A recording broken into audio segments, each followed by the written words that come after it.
All right, I just wanted to just speak about this subject. This is a very, definitely a very fascinating subject. So first I'm going to give, my little backstory on it, because, this isn't something that I just came across, like last week or, last month or something like that. I've myself been looking into this subject, I want to say for about 6.5 years now, right? I started looking into this when I was 14, which was back in 2016. Right. So first, I'm going to give my little backstory about how I came to even hear about this particular subject matter. Such as the flat Earth model. Um, so the story goes is flat Earth first came on YouTube. Right. It first was brought on the scene back in 2015. Right before 2015, nobody was talking about this subject on the internet. But the first time it was introduced on the internet would be in 2015. And then from, there forward, it gained popularity. Like it was very popular in the year 2016. And that's, the year that I was introduced to the subject, right? Um, so back then, man, I would sit there and watch, live streams, for like 8 hours a day, about the subject of the flat Earth, right? Because people back then, man, they would host live streams where you could call in to their shows and have discussions. I never called in, but I would always listen, day in day out to these live streams. So for an entire year, I would listen to these discussions, debates back and forth about the heliocentric model versus the geocentric model. Right, heliocentric is the model of the Earth that we were taught in school, and the bear with me a second.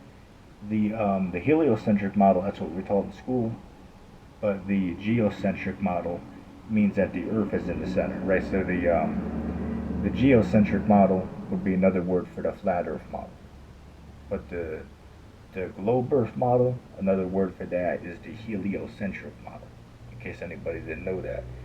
But anyway, when I first, stumbled across the subject matter, I was like, oh, well, that got to be some shit. It's like, well, why would somebody believe something like that? So what I did is, as any, rational, logical person would do, in order for you to disagree with a subject, you should first, look into it in order to properly understanding it. To understand it, in order to disagree with the premise, right? It makes reasonable sense. Just like I'll give an example. Just like, and I've always said this, right? A lot of atheists actually know more about the Bible than a Christian does. And I stand by that statement. A lot of atheists, they know more about the Bible than the average Christian knows about the Bible. Why? Because they've actually read the Holy Bible, probably cover to cover, maybe multiple times. So they know it better than somebody who claims that they know it. And I've seen multiple cases of that, and I can say that, because I myself, I have read the Bible multiple times, cover to cover for myself, so I can say from my own experience on that a lot of these atheists on YouTube, it's like shit. These guys know more about the Bible than a lot of these Christians out here. Whether these Christians that go to church on Sunday, or even these Christians on YouTube, talking about the Bible. A lot of these dudes, man, they don't really know what the hell they're talking about. But anyway, I'm not gonna go off onto that subject, man. Um, but I can remember back to first grade. I remember the teacher teaching us about the heliocentric model. Right, what she did was she grabbed a globe, where she turned the lights off in the classroom, and then she grabbed a flashlight to represent the sun. Right, so she showed how, this is the sun right on this side of the Earth, right? It's daytime over here for us, but the people on the other side of the world, it's nighttime for them right now. But then as the Earth spins, then for us it's going to be nighttime for us because we'll be on the bottom then, and they'll be on the top, so it's going to be daytime for them. And of course back then, none of us would question, such a thing because we're just little kids. You know what I'm saying? So, now looking back, there's are obvious questions that science, the religion of scientism, they just can't give an answer regarding this heliocentric model. Such as, I'll give an example. One thing I do find weird, if the Earth was to actually be a spinning globe. Well, one problem with that, it's like, well, why is it that on an average day, and even in the video you're watching on the screen, which is a high altitude footage from 100,000 plus feet, you can notice in the far distance you can see the speck that's actually the moon, right far in the distance on the footage you're watching. But on an average day, looking up into the sky from down here on Earth, you can notice that on one part of the sky you see the sun, but then on the other side, if you look in the opposite direction, you see the moon up. It's like, wait a second, what the hell? Shouldn't the moon be on the opposite side of the world for the people who are experiencing nighttime right now?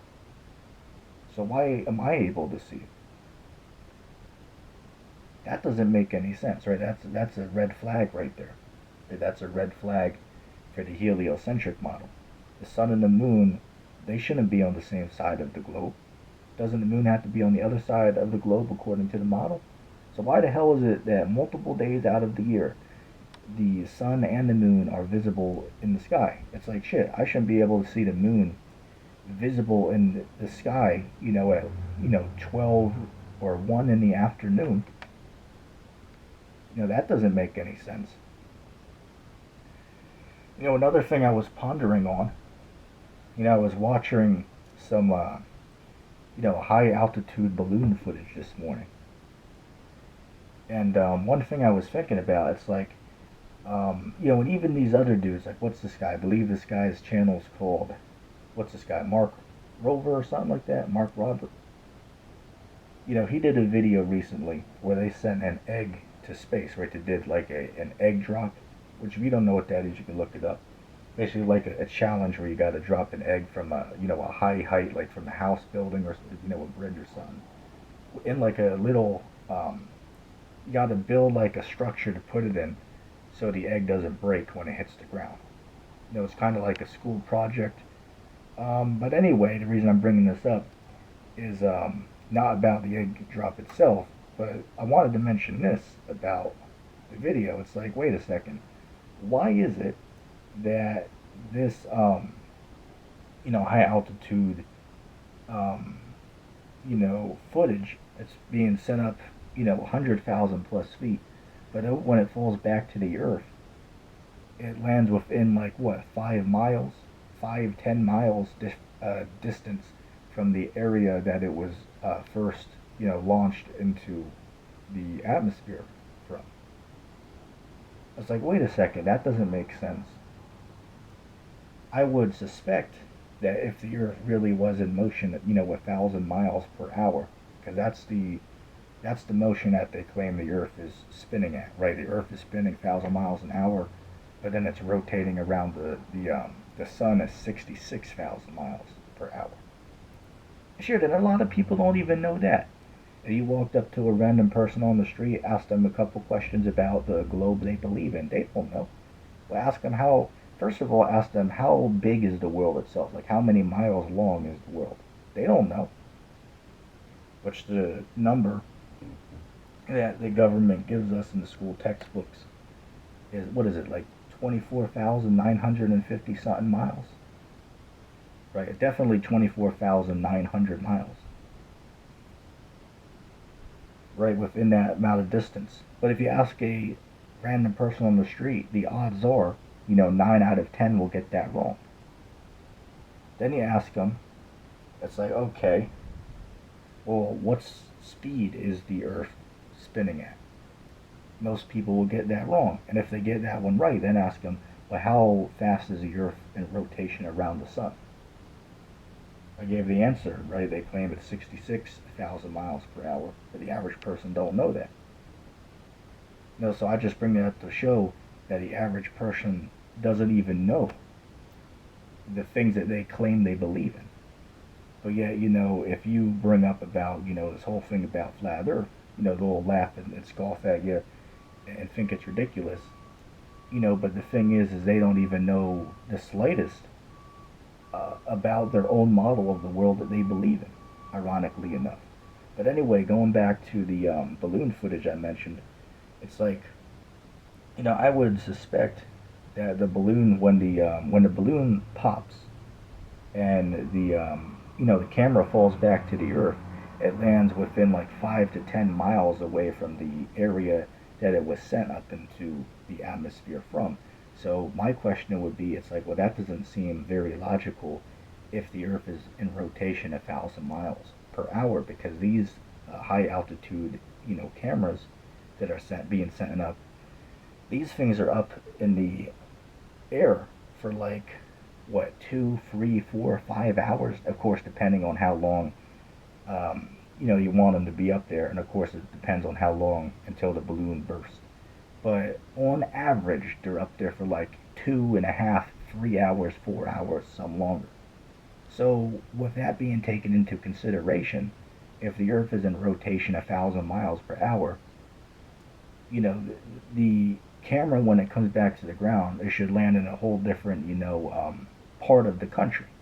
It shouldn't land 5 or 10 miles away from the launch site. That doesn't make any sense.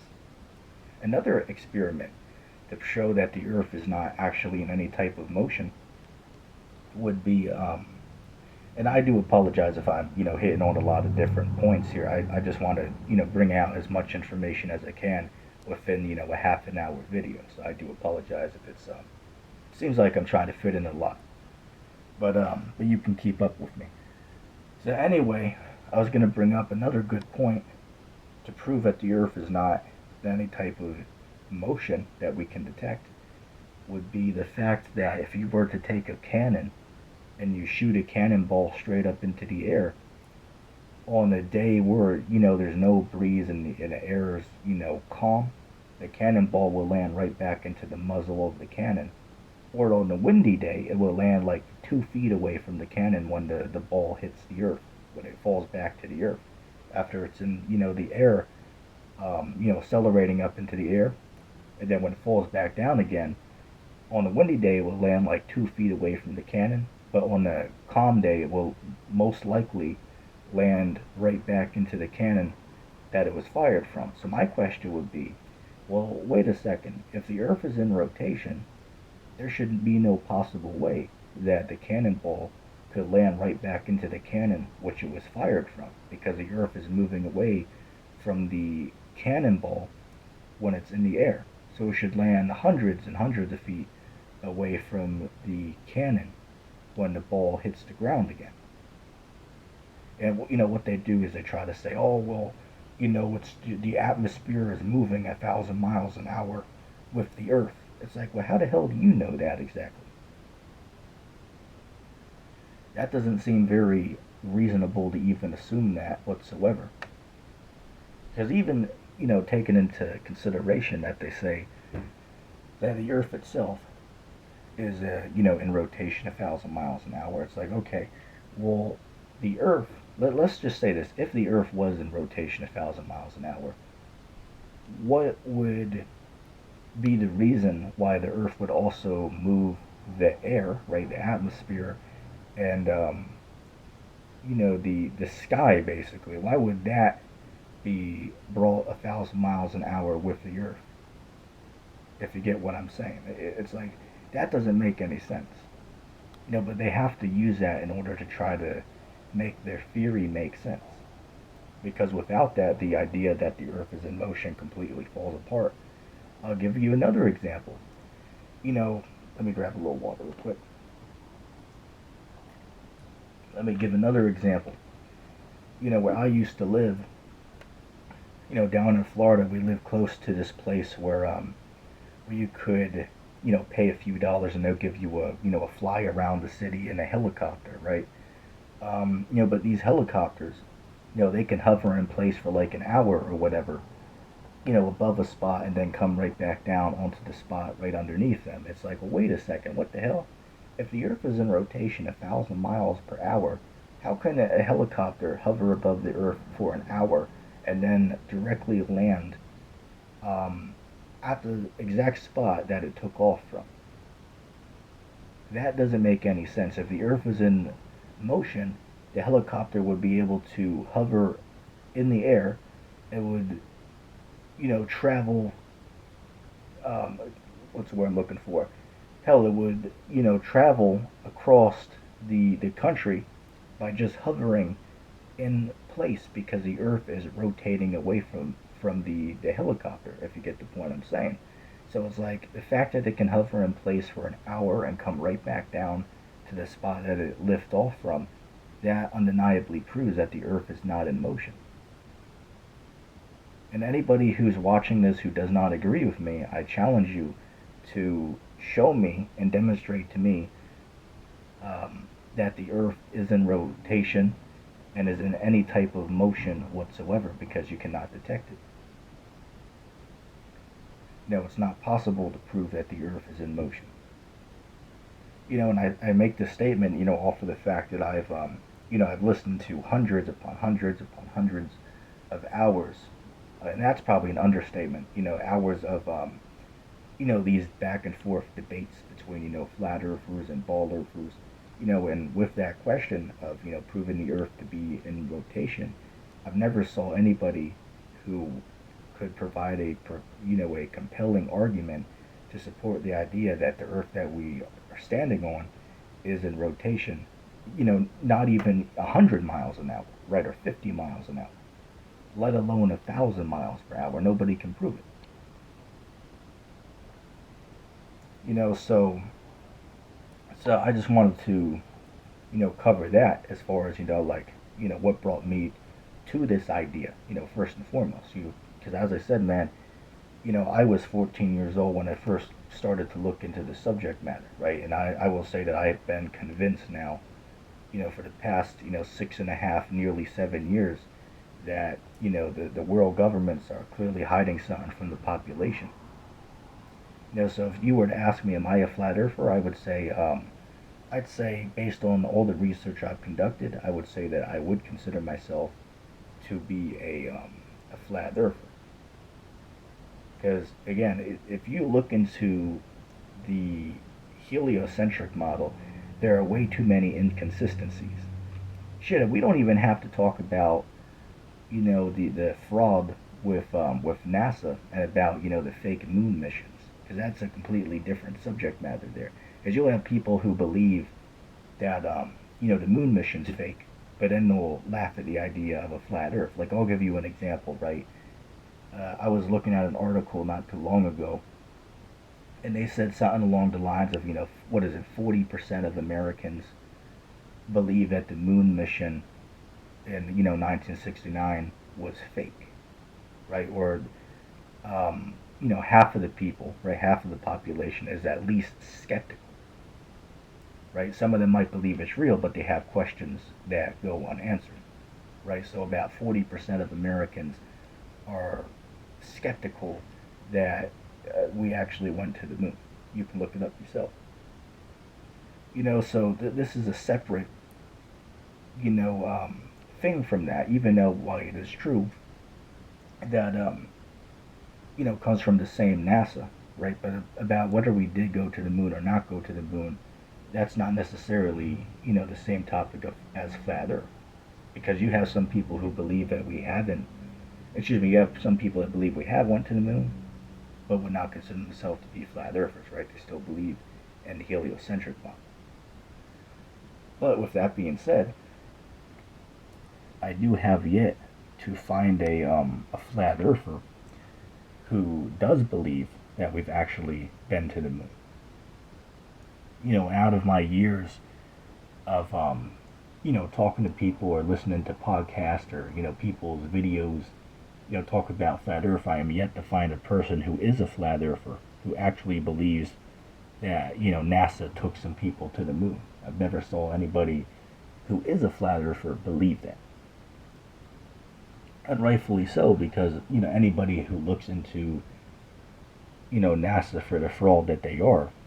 I mean, you got to be hell. You got to be smoking crack, right? You got to be smoking some strong stuff in order to believe in what they're telling you. I mean, you know, some of these people, like I'll give an example, man. Even with these guys in GMS, Great Millstone.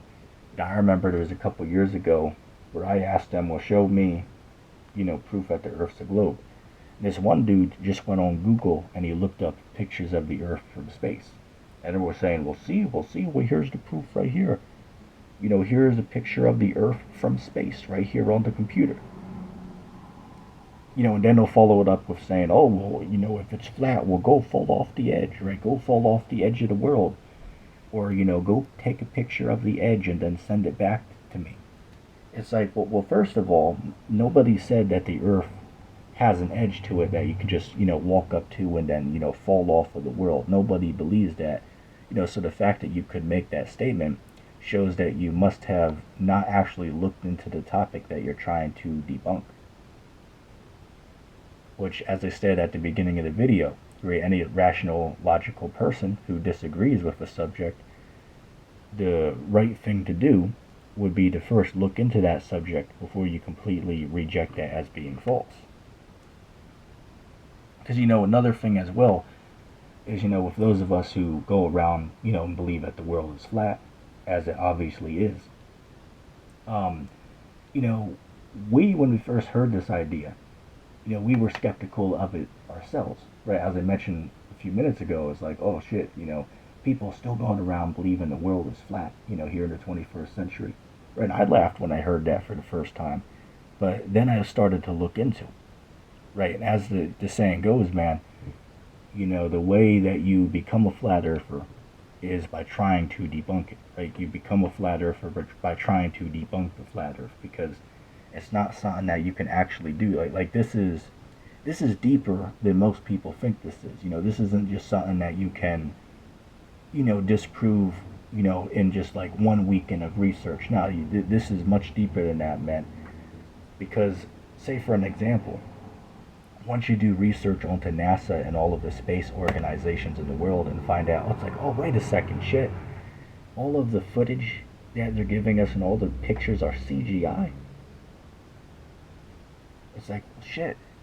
You can't use any information that comes from these space agencies as evidence. So if we can't use any of that, any of the pictures or spacewalks, can't use any of that as evidence the Earth is a globe, well, what are you left with then? You can't use what's in your school textbooks, because that comes down from the government, which is giving out the fraudulent information. Like, let me give you another example. They'll tell us that the sun is, like, you see the sun right there on your screen, right? The sun, they claim, is 93 million miles away from the Earth, right? 93 million with an M. They're not 93,000, 93 million miles away from the Earth. Now, there are some problems with this idea, such as the fact that if you look at certain, high altitude balloon footage above the clouds, on some of these footage, you notice that right underneath the sun, you'll see a bright light that's beaming down directly on the clouds underneath the sun. And that would not happen if the sun was actually 93 million miles away. The light would be dispersed among all the clouds that are in the direction, not in like a small dense area. If you haven't saw the picture before, it might be hard to describe it to you. But just look that up. Look up a sunspot on clouds on Google if you never saw it before. You'll find a picture of it. So with this image in mind, this cannot happen if the sun is 93 million miles from the Earth. This shows that the sun must be relatively local to the Earth. Another thing that I want to mention is, why is it Yeah, well, here it is. They claim that the Earth, randomly got created, by this big bang, in billions of years of, random happenstance.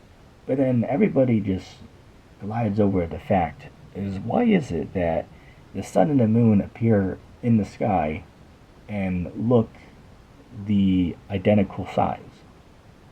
But yet keep in mind the sun is like what 1,000 times further from the Earth than the moon because they claim that the moon is like what is it 238,000 miles away is what they claim that the moon is from the Earth, right? So what are the odds? Is let's just give a hypothetical. Let's just, for argument's sake, say that the sun is 93 million miles away and that the moon is 238,000 miles from the Earth. Let's roll with that for argument's sake. So, knowing the vast distance of these planets, why is it that they both appear in the sky to look the exact same size to us? In fact, they can directly, overpass one another in like a, solar eclipse, which that's another topic altogether.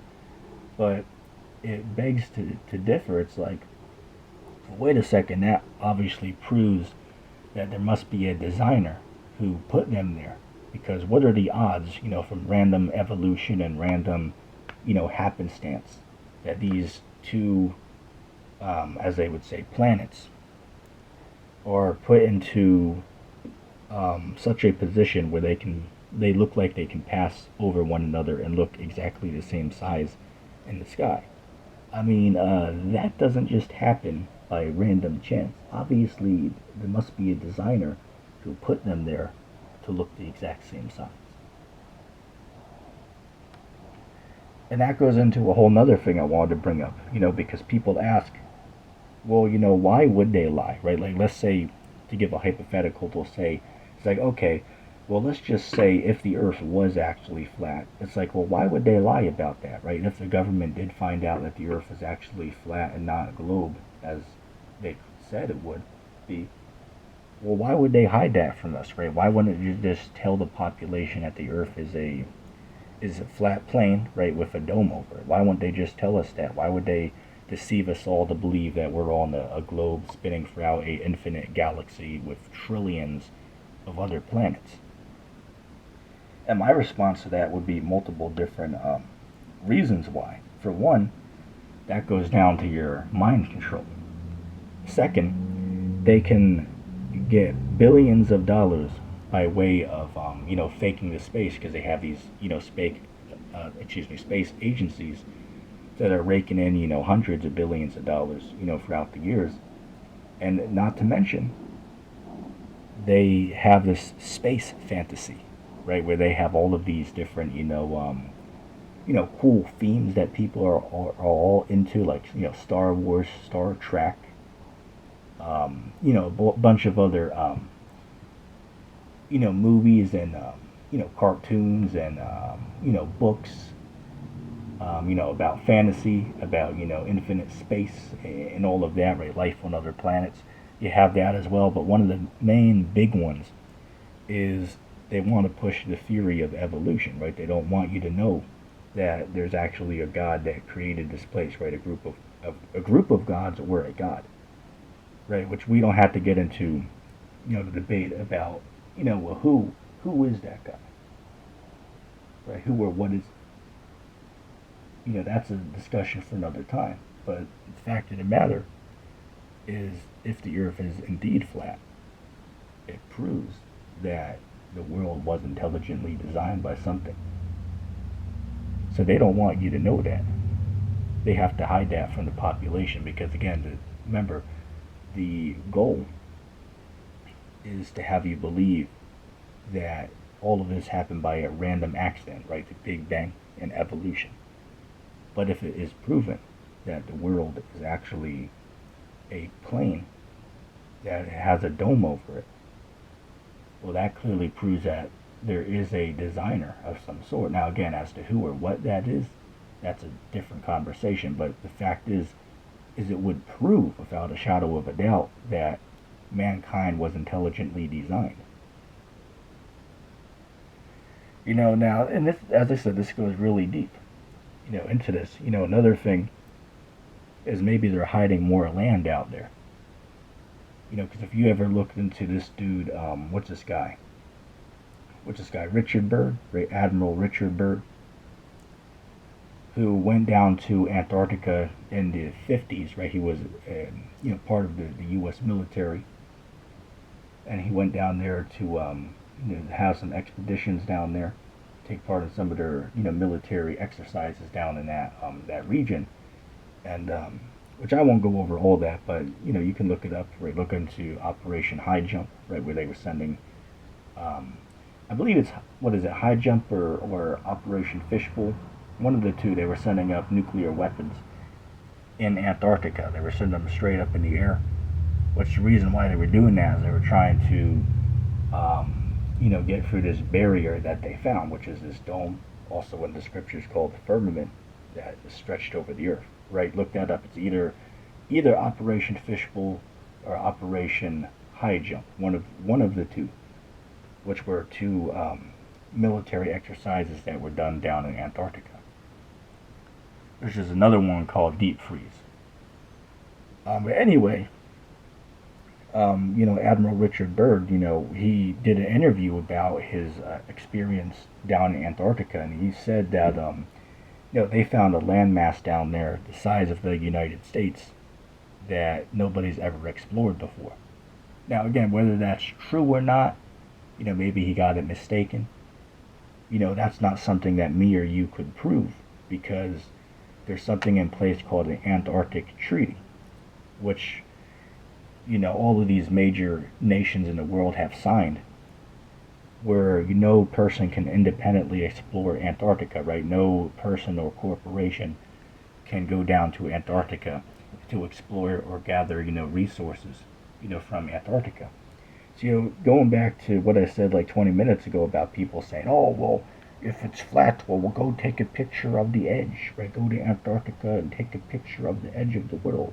It's like, well, if you actually did some research, you would find out that, for one, even if people wanted to go and take a picture of, the quote-unquote edge of the world, well, the fact is that nobody could actually get there to do that, because there's something called an Antarctic Treaty in place, where anybody who goes and tries to independently explore will get turned around at gunpoint by the armies that they have stationed down there to protect Antarctica.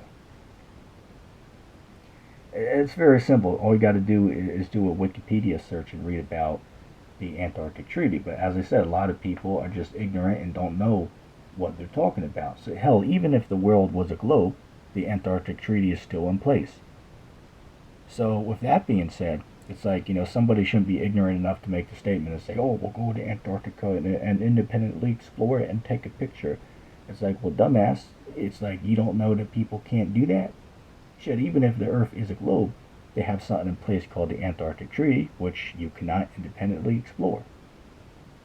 You should have looked into that before you, made a dumbass out of yourself by making such a retarded statement as that. So it's very clear. Oh, and another whole thing we got to bring up. Because, if you went up to, let's say, 5 different people and asked them, it's like, okay, so here's a serious question. At what altitude can I see the curvature of the Earth? One guy tells you, oh, I can see it at the sea, right? All you got to do is go to the ocean and just look at the boats disappearing over the horizon. Which that's a whole different topic right there, but I'll just stay on topic for now, right? You can go to the beach, right? See the boats go over the horizon. See, that proves the Earth's curvature because they're disappearing over the curve, which, by the way, is false. But anyway, and that the other guy will come on and say, nah, man, you got to go to the top of a hotel building to see it, right? Go to the top of a hotel building and then look out, and you can notice the Earth's curve. Another guy will tell you, nah, man, you got to go to like 500 feet, right? Go to the top of a tall mountain and look off, and you can notice the Earth's curvature. Another dude will come on and say, nah, man, you got to go on an airplane, right, at 37,000 feet. which is the average flight, excuse me, the average height that a airplane flies. Right, you got to go to 37,000 feet to notice the curvature of the Earth. But then, world famous astrophysicist Neil deGrasse Tyson, he comes on and says, nobody can see any curvature of the Earth from 127,000 feet when he was doing a reaction, so to speak, or response to this dude, what's this guy, Felix Bob Gardner, who did that Red Bull Edge of Space jump back in 2012, right? So, what's his cat? Neil deGrasse Tyson, he was making fun of it, saying, oh, quote unquote Edge of Space jump because he wasn't actually in space. So he was saying, hey, look, even from 127,000 feet, he would not be able to see any curvature of the Earth. And the reason why he was going on about it is because in the video footage of the space jump, you can see the curvature of the Earth, well, quote unquote curvature of the Earth from the camera. And then the guy said, oh, yeah, I saw the curvature of the Earth when I was up there. So Neil deGrasse said, no, you didn't. You're not high enough to see the curvature of the Earth. So I'm sitting here thinking, it's like, wait a second, what the hell? How is it that 5 different people will give you 5 different answers? And then the world famous physicist says, oh, well, you can't see any curvature from 127,000 feet. And then this dude went on to say that the Earth is pear-shaped, but that's a different topic, so I won't go off onto that. But it's like, well, wait a second, what the hell? It's like one dude saying that you can see it from 500 feet. One dude says you can see it from the ocean. Another dude says you can see it from airplane. Another guy says you have to be on top of a hotel roof. It's like, what one is right? I mean, you guys that believe in the globe model, you guys really have to come together and just pick a number. All agree on something. At what point can the Earth's curvature be seen? There has to be at some point where even the least amount of curvature could be seen. But the fact is, you don't see it. Just like as you see here in this footage, from 120 some thousand feet in the air, you see no curvature. Now, on some cameras, they have something called a fisheye lens, which is what distorts the image that you see. So that's why in some high altitude camera footage, you'll see a curvature, on the Earth. But what is that from? Guys going around saying, well, there's the curves of the Earth. It's like, no, because if you send a camera up to that exact same altitude without a fisheye lens, it will be completely flat, right? Completely level. So while you see curvature at that height is because the camera has a lens on it that can distort the image that you see. Very simple. So, I just wanted to point out all of those factors, man. That's, some information as, to why I am skeptical of, NASA and any information that comes down, from these government, corporations, man. Oh, another thing that gets me is, these Israelite camps out here, like, GMS and ISUPK. They'll tell you that we don't believe in, the 1969 moon mission, right? We believe that's all fake. Which you're right on that. But then they'll turn around and use NASA's pictures and believe that there is space travel and that the Earth is a globe, and use NASA's pictures in their videos and their teachings. It's like, wait a second, what the hell? I mean, the Bible says in Ecclesiasticus chapter 12, verse 10? It says, never trust your enemy, for as iron rust, so does his wickedness. Right? Never trust your enemy. So if they lied to you about going to the moon in the 60s, and you acknowledge that was a lie, well, why the hell would you turn around and trust any other information that they give you? I mean, that doesn't make any sense. I mean, that's just ridiculous.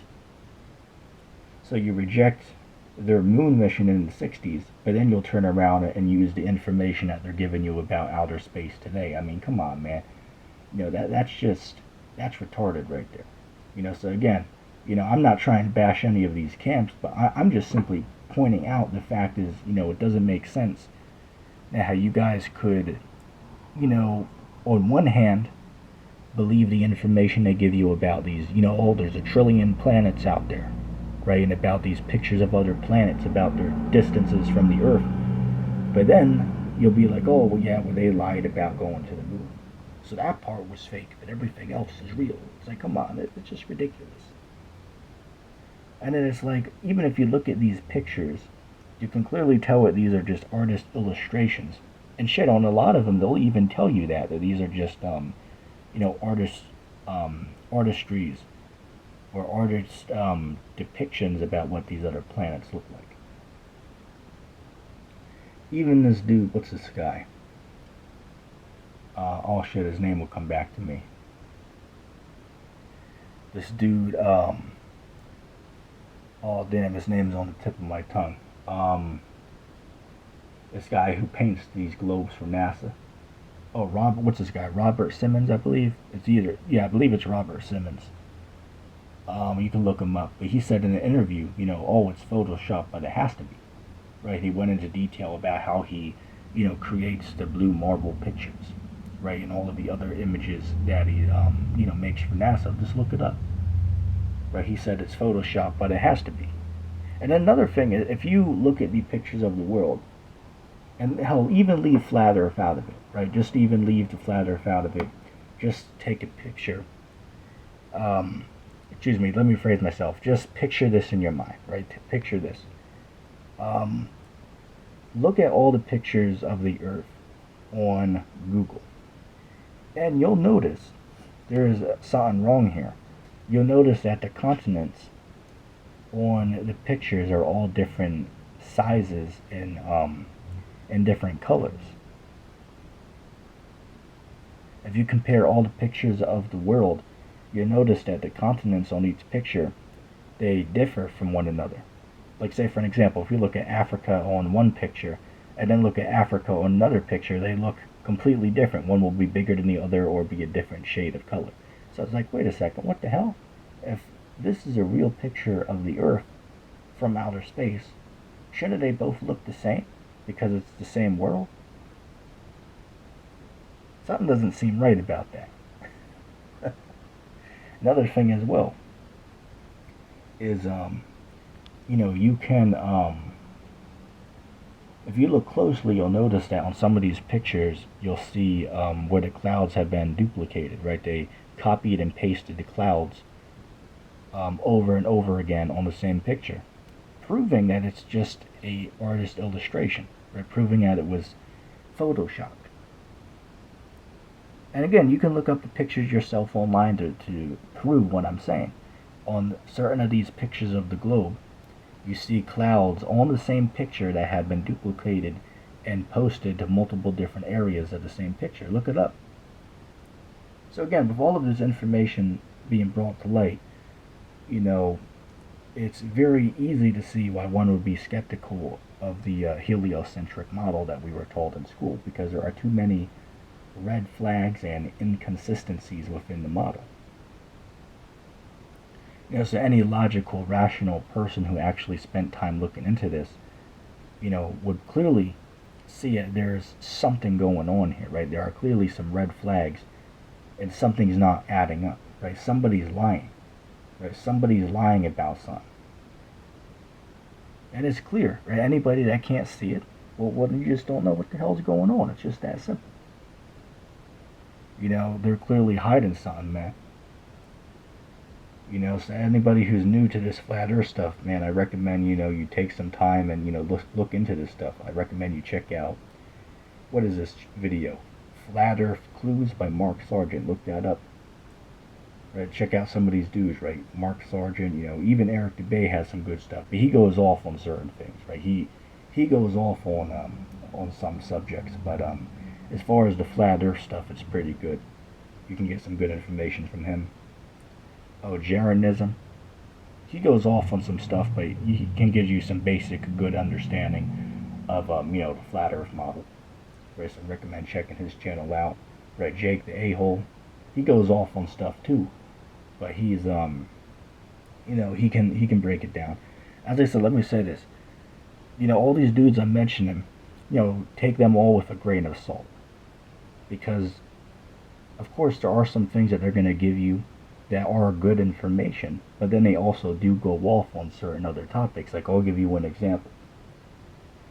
Most of these dudes that I mentioned, they'll tell you, oh, well, dinosaurs are all fake, right? And most of them reject the Bible as being fake.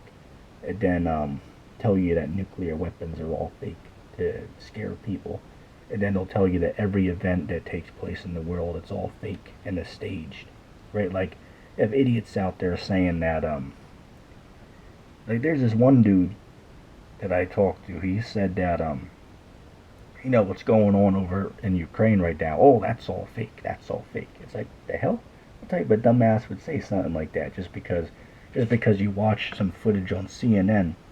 Oh, well, that has to be fake. That has to be fake because it's all fake news. Or just because they saw the number 33 on, the TV on the news. Well, oh, we'll see. Well, it's a massive conspiracy behind it. It's like, dude, what about? It's like, shit. I'm looking at a box of cookies in front of me, and I literally see four different spots where it has the number 33 on the box of cookies. So is that satanic now too? I mean, come on, you got to be a dumbass to go around and believe everything in the world is a conspiracy. Now, don't get me wrong. Of course, there are certain good conspiracies.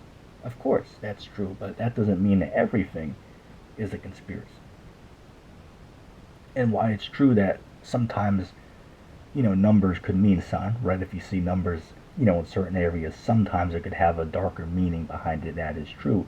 But that doesn't mean every time you see a number, it's something dark behind it, right? Like, as I just mentioned, there's a box here in front of me that has the number 33 in like four different areas. That's just a coincidence that that number so happened to be there. That's not anything satanic behind it. Just ridiculous. So some of these guys, man, you got to take with a grain of salt. Some of these dudes on YouTube.